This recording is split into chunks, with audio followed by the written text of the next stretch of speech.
चतुर्दशी, पूर्णिमा, तो ऐसे एकादशी तिथि 11वीं तिथि होती है, जो कि प्रत्येक महीना में लगभग 2 बार आती है एकादशी तिथि है।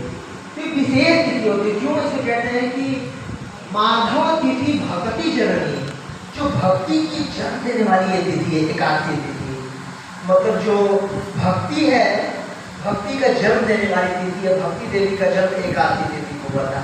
और विशेष रूप से ये प्रिय है भगवान को, ये तिथि विशेष प्रिय है, इसलिए इसको माधव तिथि कहते हैं। माधव जैसे भगवान को कहते हैं, तो माधव की अपनी तिथि है ये, इस वजह से माधव तिथि कहते हैं।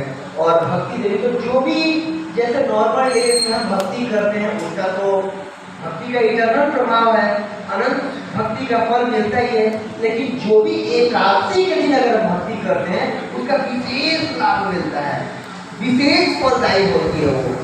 तो क्यों एकादशी का तिथि भगवान को प्रिय है? क्योंकि भगवान एक दैत्य से एक बार युद्ध कर रहे थे, युद्ध करते करते वो दैत्य मारा नहीं जा रहा था, भगवान थके फिर शयन कर रहे थे, तो अचानक से सोचा कि वो भगवान अभी सोए हुए आकर के भगवान पे अटैक कर दूं।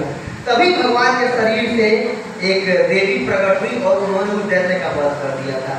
भगवान पूछे आप कौन है? तो एकादशी के दिन वो प्रकट हुई थी, तो भगवान बोले थे कि आपको एकादशी के रूप में पूजा किया जाएगा।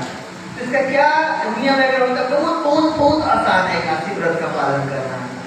कैसा होता है कि बस अन्न का त्याग करना होता है। आप फ्रूट ले सकते हैं और भी कई चीजें ले सकते हैं, फल फूल जितना चाहे मिल्क ले सकते हैं, कर्ड ले सकते हैं, दही दूध सब कुछ, बस अन्न का त्याग करना होता है। क्योंकि कहा जाता है कि एकादशी के दिन जो भी पाप होता है वो अन्न में वास करता है।